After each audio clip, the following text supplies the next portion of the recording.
And welcome back to Hannity. So as the world waits to see if the White House will launch a military strike against Syria without congressional approval, tonight the words of top Obama officials are coming back to haunt them.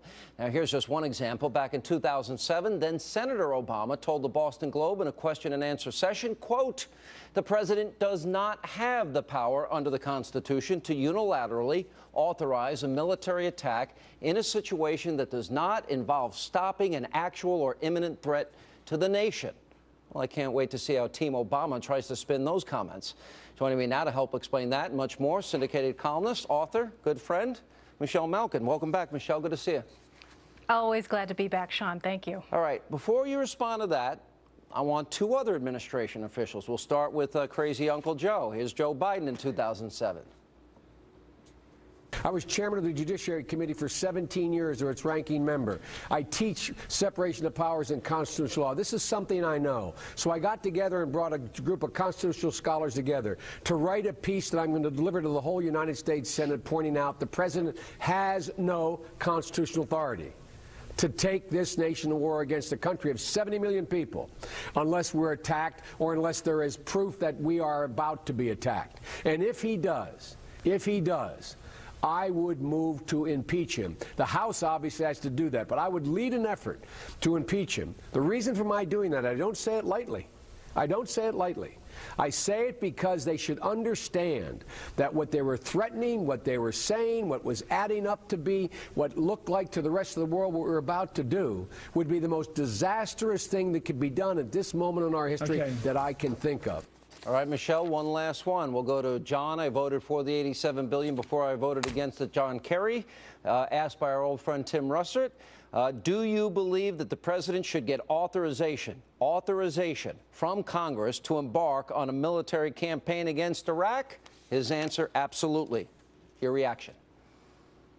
Well, let's take a moment to inhale the fumes of arbitrariness, incoherence, hypocrisy, and, of course, rank steaming hypocrisy of all of these now administration officials who at the time under the Bush administration had spittle and fleck and foam at the mouth talking about the need for congressional approval and articulating, as Joe Biden did there in his rant, what they considered the right standard for any kind of military intervention. Well, now that's all out the window, of course.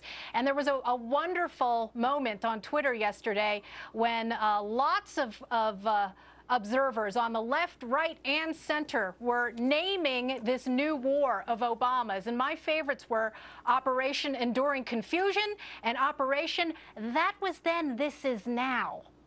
You know, look, we all see over 100,000 people have been killed now. This is only the most recent example, the use of these chemical weapons. You have hundreds of thousands of refugees, as Colonel North said.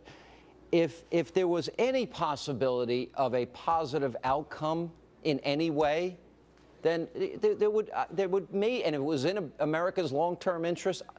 You can't even make that argument here. There is no opposition. There is no upside. There is no democracy that will follow here. And you've got two radical groups killing each other in a civil war that we have no business being involved in, Michelle. Well, you've hit the nail on the head, Sean. Our national security is paramount.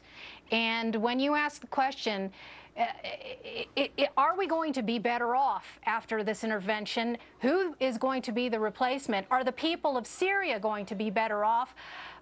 Obama needs to answer that question. And now he is so flippant and arrogant and contemptuous of the need for any kind of public accountability that not only had there been noises that they didn't need congressional approval, but of course they're fitting at the idea that they need to have any kind of international consensus on this. It's stunning when you think of it, just several years ago when these same people were bemoaning George W. Bush as this cowboy who was going out there wrecking the reputation of America, and that we needed a reset button on that. And now we don't need international approval whatsoever. It's amazing. Wow. On the UN side, they all demanded it for George W. Bush. On the congressional approval side, they all demanded it. And Joe Biden went as far as to say that it is impeachable if a president Yeah. does this. So Yeah. did they just have a change of heart, or is that they don't? Is this just to save the president's ego? Is this a therapeutic bombing? What is the outcome here? What is the purpose here?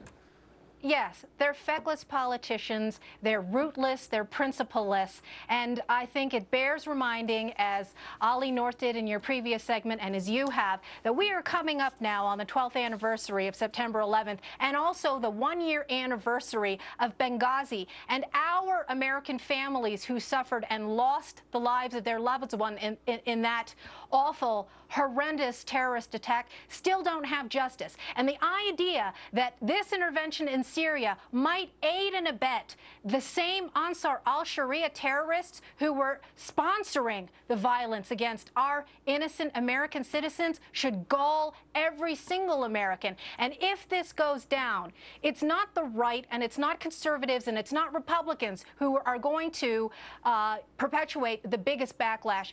Hopefully, it's those principled anti-war leftists that give Obama the saying to. Getting rid of Saddam Hussein was a good thing.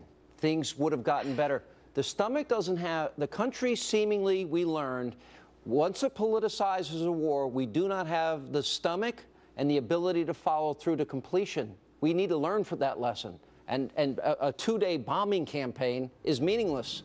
All right, Michelle, good to see you. Thank you. You bet. Take care. All right, appreciate it.